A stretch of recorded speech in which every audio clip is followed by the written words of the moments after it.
Gandang araw sa lahat. Shout out sa ating mga bagong subscriber, sa mga luma at mga pasensya na ho doon sa may nag-comment sa akin na bakit daw shout out ko lang yung mga Bisaya at saka yung mga Tagalog na dito sa may parting Benguet ba yon o may mga mga kababayan party ho dyan na nanonood pala sa ating vlog. Pasensya na ho na hindi ko kayo kasama sa shoutout at hindi ko nakuha yung pangalan. Next time ikukunin ko yung pangalan para isama kita sa shoutout. Pero ngayon hindi muna ako magbigay ng shoutout kasi kararating ko lang kasi galing sa trabaho. Ito na, naka-uniforme pa nga lang. Naka-uniforme pa ako. Naka-uniform pa ako sa trabaho namin. So kanina kasi meron kami pinuntahan kanina. Medyo complicated. Pinuntahan kami hindi ko nakapag-vlog medyo maaga. So pagdating namin kaagad dito, trabaho na kaagad sa kusina kasi nandito kasi yung namin, mga bisitas ngayon. 6 na tao to, anak ng amo namin. So sabi ko, mula akong tayo maglista ng mga i-shout out.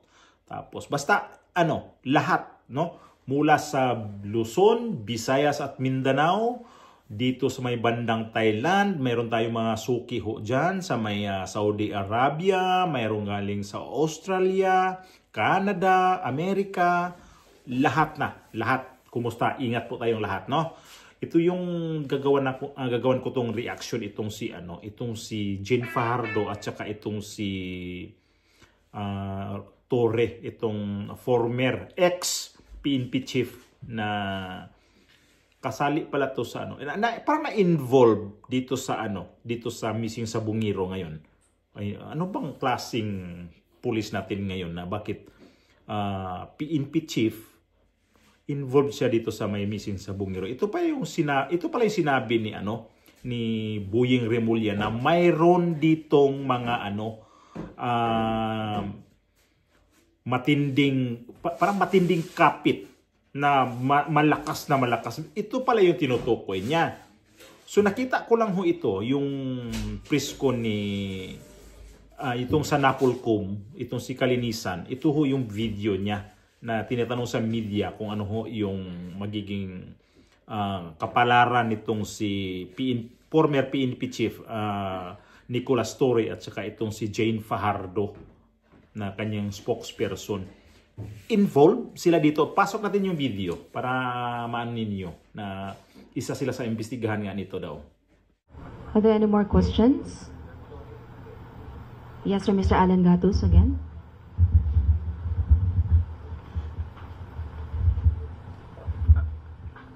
Sir, tanong ko lang pwedeng para lang namin, maklaro lang namin kasi natanong kanina si General Torre, si General Fajardo, pagkatapos ay yun nga, nabanggit na rin, from CIDG, bigla nilipat ng Region 12 at pagkatapos ngayon, inireklamo, may preventive suspension. Yung ba mga circumstansya, pwede ba namin malaman na pwedeng mapasama sa investigasyon si General Torre at si General Fajardo? Sagutin kita ng ganitong aspeto. Ayokong pagsabungin ng mga tao, ayokong to identify particular people, 'di ba? Especially ngayon na may mga bagay-bagay na nangyari. Let's just say na we are just investigating the Sabong case. Kung sino yung mga involved dyan, sino yung mga nagprotection dyan, kasama sa inimbestigahan namin yan. Pero we're not in any way pinpointing, if you know what I'm trying to say, or targeting certain personalities. That's not the case. Ang ginagawa nating investigasyon factual. Ang ginagawa nating investigasyon exhaustive.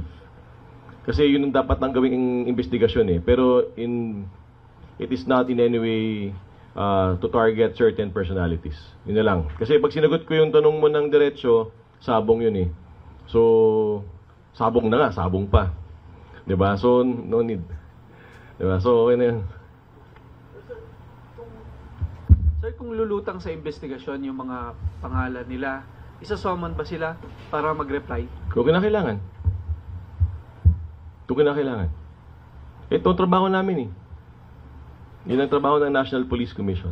So, ika nga, di ba, police ng police. So, we really have to do our job well. Hindi naman pwedeng you're looking into an investigation tapos nakapikit yung mata mo for certain personalities.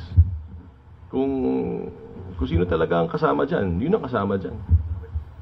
So kapag ganito pa involved sila dito sa missing sa Bungiro, kaya ba ang missing sa Bungiro hindi talaga to umuusad dahil ang may hawak talaga nito si Nicolas Torre? At tingnan nyo yung nilagay dito sa ENC, yung title nila. O ayan, mag-ano ka, maano ka talaga, mapag-isip ka. Maisip mo na ganun, na ngayon na ba ang PNP na panahon ni Bongbong Marcos, ganun sila? Kakurap na din? Ano ba to? Corruption to eh. Tapos, ang kanilang tinitingnan nito, i-connect nila sa kay dating Pangulong Duterte sa nangyari dito sa may mga sa mga drug syndicate. I-connect nila to, kinukunik nila to eh. Yun pala, ngayon, itong Napolcom, nakikita na nila na mukhang mayroon dito silang twist na magandang pakinggan natin to kasi lahat naman kasi talagang mga kapalpakan nitong gobyerno ni Bongbong Marcos, doon nila dadalhin sa nakaraang administrasyon. Flood control, itong missing sa Bungiro, kinukunik nila doon, Pogo, ano pa yung mga ibang mga nakakaano sa Pilipinas. Grabe na talaga, wala na talaga silang ibang maisip kung sinong sisihin sa kanilang kapalpakan sa gobyerno ngayon. So itong PNP ngayon, grabe ang gulo sa pamumuno nito ni General Torre. So, buti nga, hindi ito umabot ng 3 buwan. At mantakin ba naman natin, by 2027 pa pala ito magre-retire dapat. Pero, tinanggal na nga, gawa nitong sigurong missing sa Bungiro na i-connect nila to. So, kung makikita natin ngayon, itong mga PNP ngayon, ay kasama na ho sila sa investigasyon nito sa Napolcom. Maganda. Di ba may isa pang ano dyan na isang general kernel na anuhin nila na iniimbestigahan din yan? Kasi makikita natin doon sa may nangyari kasi noong, di ba may bata na kinidnap? So ang involved doon, pulis pa din eh. May karamihan ngayon ang mga pulis. At nakikita ko naman din to dati nung panahon ni dating Pangulong Duterte, hindi ganun kagarapal ang mga pulis noon ha. Ngayon sobra. Makikita natin ngayon ang mga pulis walang hiya na. Ito si General Torre, nung CIDG ito siya. Nakita naman natin kung anong ginagawa nito sa dating Pangulong Duterte. Siyang inutusan. Ito si Jane Fajardo, siyang spokesperson ni panahon ni PNP Chief Marbil. Grabe kasi nungaling. Ito yung mga vlog ko na sunod-sunod to kay patungkol dito kay Jane Fajardo at saka itong kay Torre. Napakawalang hiya kasi. Itong mga tao pala ito ngayon. Tapos kapag nagsalita to sila pag sa mga Duterte na mga supporter ni Duterte o kaya mga kritiko nila, ay galit na galit. Sobra silang inis dito sa mga lalo to si Torre. Galit na galit. Isa pa to si Jane Fajardo, kung saan sasakay din siya sa mga issue. So, bigote ba? Parang pantat ba? Ano bang tawag yan sa Tagalog? Yung catfish, English yun eh. Pero sa amin kasi Bisaya, sa Bohol, ang tawag sa ay bigote ba? Pantat na, yung bigote dito. Ngayon, ganito na ba talaga ang mga organization sa mga pulis? Walang hiya na talaga. Dati, ang mga pulis nanghuhuli ng mga illegal na mga gumagamit ng, alam niyo na kung anong mga illegal. Nakipagbakbakan sila dyan, sabayan sila dyan sa mga durugista dyan sa paligid, sa mga kalye. Pero ngayon ibang negosyo ng mga pulis. Dahil sa mga kataas-taasan nila kasi, yun din ang parang tinuturo nila eh. Tinotolerate. At sana itong ginawang pag-imbestiga ngayon ni Kalinisan, Maano talaga to. May kasagutan ba? Hindi lang sana to imbestigahan lang na imbestigahan. Kasi mahirap na eh. Titingnan natin dito, magiging involved si Jane Fajardo at saka si General Torre.